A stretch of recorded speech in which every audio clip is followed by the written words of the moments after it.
Pour comprendre comment fonctionne une cellule vivante au microscope, la toute première chose qu'un biologiste doit faire, c'est de la tuer. Ouais, c'est vraiment le paradoxe fondateur et peut-être le plus tragique d'ailleurs de la biologie classique. Absolument. Et c'est avec ce paradoxe très physique, très viscéral, qu'on ouvre l'exploration d'aujourd'hui. Tout à fait. Bon, décortiquons un peu tout ça, parce qu'on plonge au cœur d'un essai super fascinant publié en 1979. Ça date un peu, mais c'est tellement d'actualité. Ah mais tellement. C'est écrit par le biologiste et philosophe Henri Atlan, et ça s'intitule « Entre le cristal et la fumée ». Un titre magnifique, au passage. Très poétique, ouais. Et Atlan, il raconte l'expérience d'un chercheur, Daniel Mazia, qui essayait d'étudier le fuseau achromatique. Ouais, pour faire très simple, c'est la structure dynamique qui permet aux chromosomes de se séparer au moment où une cellule se divise. Exactement. Et sous le microscope, c'est fluide, ça bouge. C'est vivant, quoi, indéniablement. C'est ça. Mais pour analyser vraiment sa constitution, pour utiliser des microscopes électroniques surpuissants, le chercheur, il devait injecter des fixateurs chimiques. Donc, la figer. Voilà. Et à la seconde même où la structure devenait lisible pour la science, le mouvement s'arrêtait. La vie disparaissait. C'est fou quand on y pense.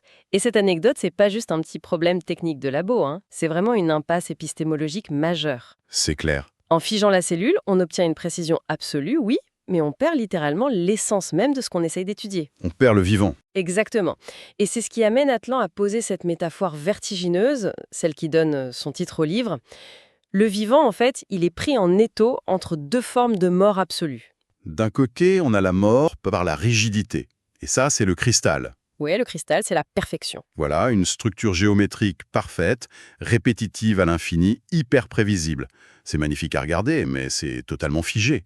Rien ne peut y changer sans briser l'ensemble. Et à l'autre extrémité du spectre, t'as la mort par la dissipation. Et ça, c'est la fumée. Le chaos total, quoi. C'est ça, un mouvement chaotique, imprévisible. Aucune structure n'arrive à se maintenir dans le temps avec la fumée. C'est le désordre absolu. Et donc, la définition que propose ce texte, c'est que la vie, c'est ni l'ordre parfait du cristal, ni le chaos absolu de la fumée. C'est l'entre-deux. C'est ça, c'est un état transitoire.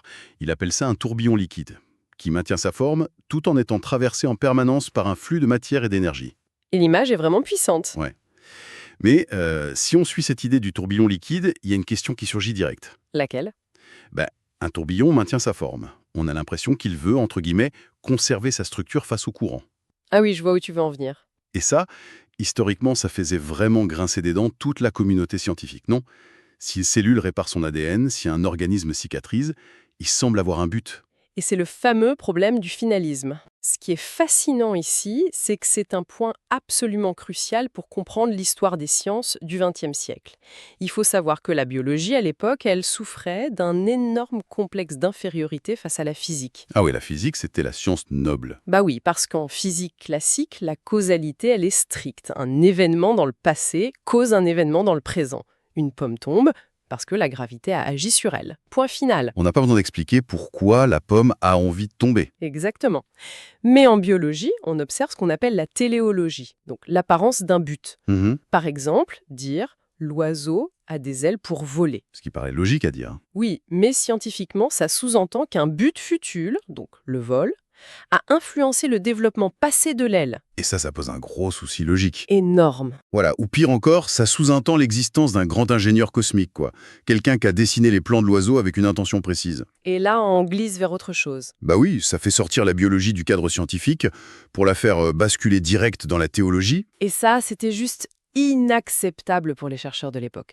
Il y a un biologiste super connu, cité dans les sources d'ailleurs, qui résumait ce malaise avec une blague très révélatrice. Ah oui, la fameuse boutade. Voilà, il disait que la téléologie, c'est comme une maîtresse dont le biologiste peut pas se passer, mais avec laquelle il a un peu honte d'être vu en public. C'est très drôle et tellement vrai.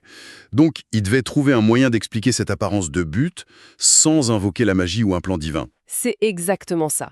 Et c'est là que la biologie va réaliser un espèce de braquage conceptuel génial. Ils vont piocher dans d'autres disciplines, c'est ça? Oui, ils vont chercher dans une discipline toute neuve à l'époque, l'informatique et la cybernétique. Et ça, c'est le grand virage opéré par des gens comme Jacques Monod, par exemple, dans son livre très célèbre « Le hasard et la nécessité ». Absolument. Du jour au lendemain, on arrête de voir l'ADN comme une espèce de substance mystique de la vie et ça devient un programme. Un logiciel, quoi. Voilà. L'hérédité devient un code, on commence à emprunter tout le vocabulaire des machines à traiter l'information. Et le soulagement que ça a apporté à la communauté scientifique, on peut difficilement le surestimer. D'un coup, la cellule, elle avait plus d'intention, elle voulait pas se diviser, elle voulait pas fabriquer un œil. Elle faisait qu'exécuter. Exactement. Elle lisait aveuglement et mécaniquement une bande de perforés, une séquence de nucléotides. L'organisme devenait juste une machine cybernétique obéissant à un algorithme chimique. Et hop, le finalisme était balayé sous le tapis. C'était bien pratique. Sauf que, et c'est là que l'analyse d'Atlan devient hyper tranchante, utiliser l'informatique comme seule grille de lecture pour le vivant, ça pose un gros problème logique. Ah bah oui, et la métaphore a ses limites. Si on traite l'ADN juste comme une séquence de code algorithmique, faut aller jusqu'au bout du raisonnement. Moi, j'aime bien prendre l'exemple d'un simple livre de recettes. Vas-y, je t'écoute. Bon, le livre, il contient l'information, d'accord? Ouais, Le code pour faire un super gâteau au chocolat. très bien. Mais ton livre, si tu le poses sur la table de la cuisine, il va jamais battre les œufs tout seul. Non, ça risque pas. Il faut un cuisinier pour lire la recette, il faut un bol, un fouet et un four préchauffé. Et dans le modèle informatique des années 70, on sépare strictement le logiciel, le programme, et le matériel physique qui l'exécute. C'est ce qu'on appelle l'architecture de von Neumann, qu'on a toujours dans nos ordi actuels d'ailleurs. C'est ça. Le disque dur stocke les données, le processeur les lit. Mais l'un n'est pas l'autre, ils sont séparés. Sauf que, dans le vivant, cette frontière, elle s'effondre complètement. Ah, totalement. Atlan insiste beaucoup sur la différence fondamentale entre une machine artificielle construite par nous, les humains, et l'organisme vivant qu'il appelle une machine naturelle. Bah oui, parce qu'un ordinateur, il soude pas sa propre carte mère, quoi. C'est sûr. Il a besoin d'une usine extérieure, d'ingénieurs pour le concevoir et d'un utilisateur humain pour double-cliquer et lancer le programme. Il est ontologiquement passif. Voilà. Alors que l'organisme, lui, c'est ce qu'Atlan appelle un automate autoproducteur. Et ce concept, honnêtement, ça donne le vertige quand tu y penses au niveau d'un embryon.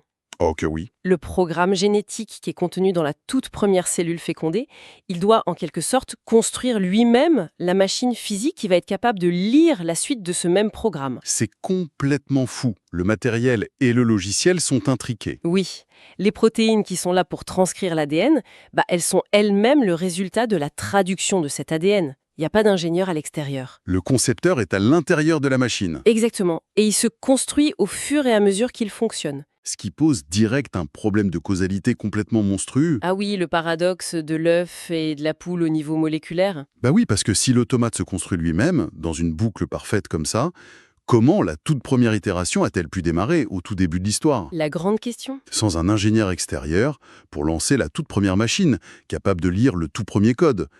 Comment on passe de la matière inerte au vivant?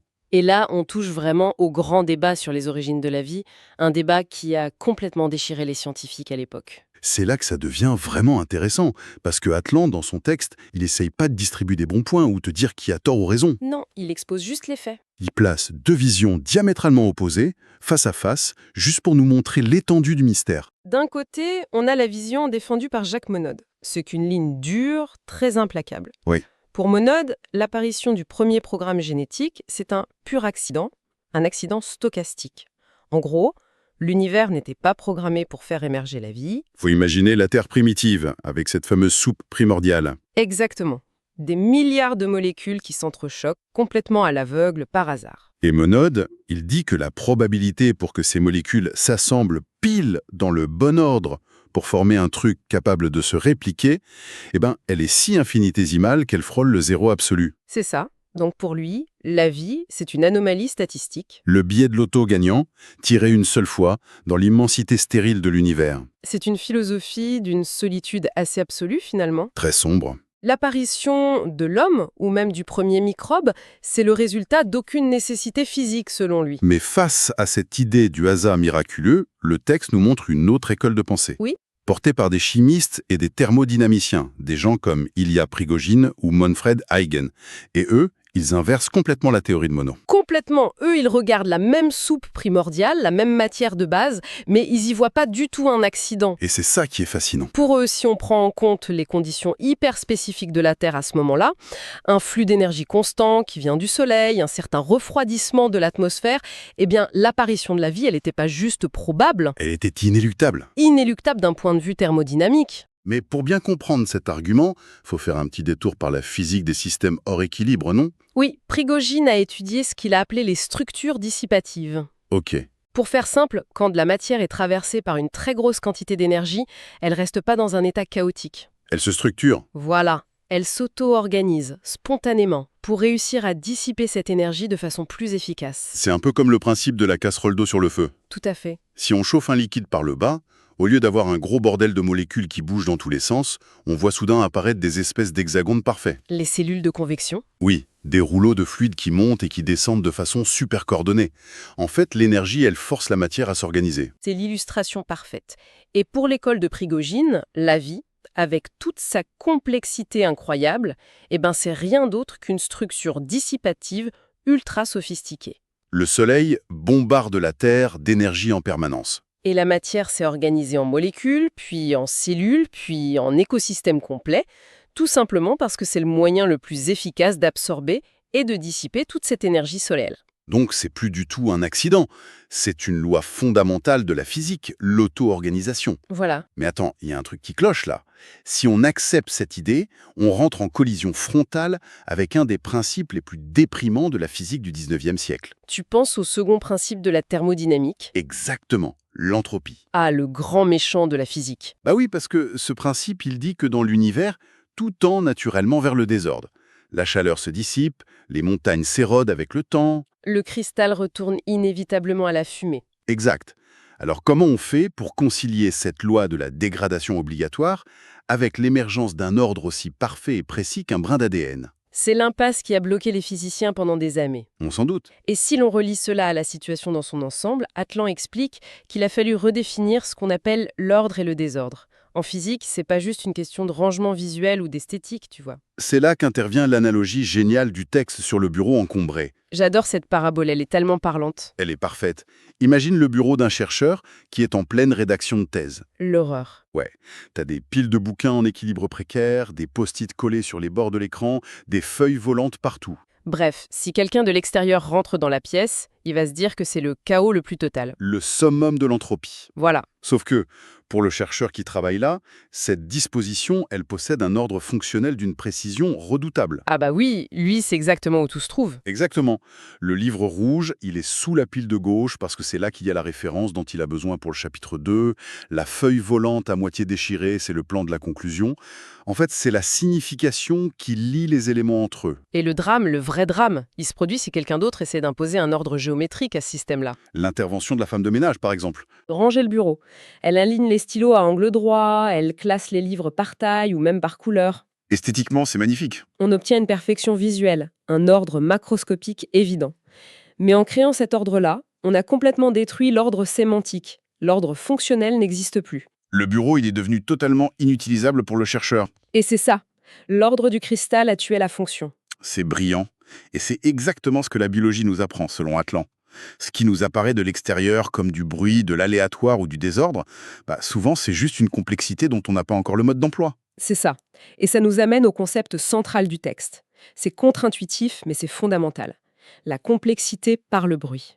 C'est dingue comme idée. Et c'est ici que la fameuse métaphore de l'ordinateur vole définitivement un éclat. Pourquoi? Parce que dans un système informatique classique qu'on a conçu, nous, le bruit, c'est l'ennemi numéro 1. C'est le bug. Voilà.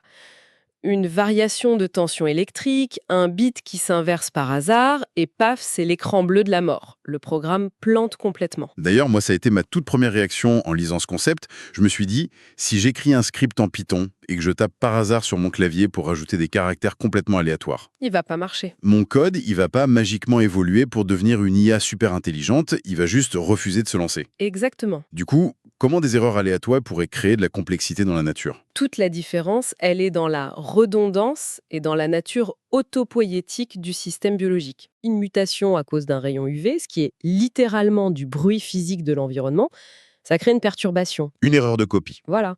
Mais au lieu de juste faire un écran bleu et de mourir, le système biologique, vu qu'il a l'obligation de survivre et de se maintenir en vie, il va réagir. Il s'adapte. Il va se réorganiser pour intégrer ce changement.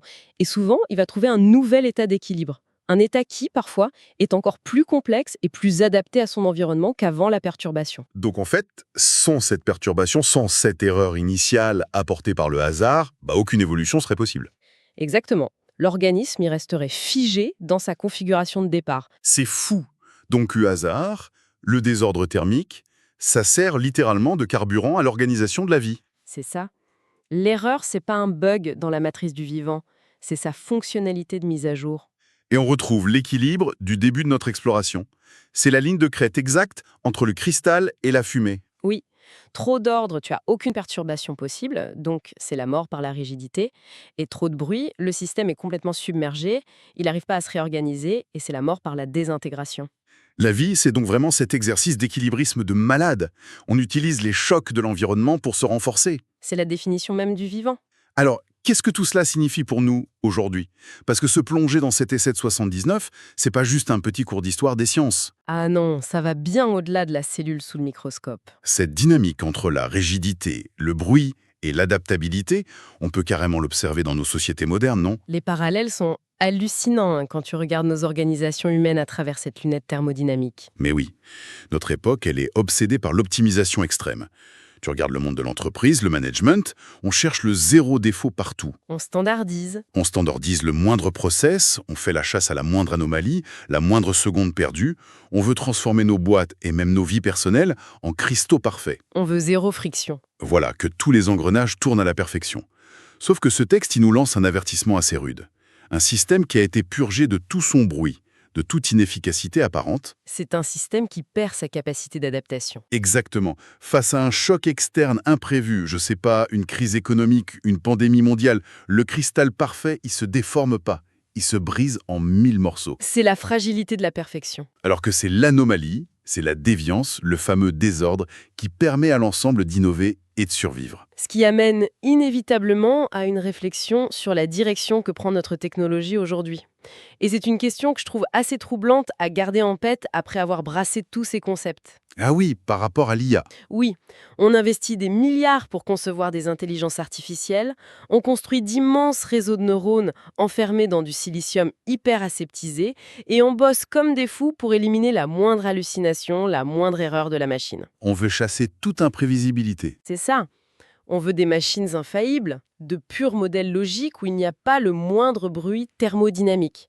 Mais si Athelin et tous ces pionniers de l'auto-organisation ont raison, Ouais.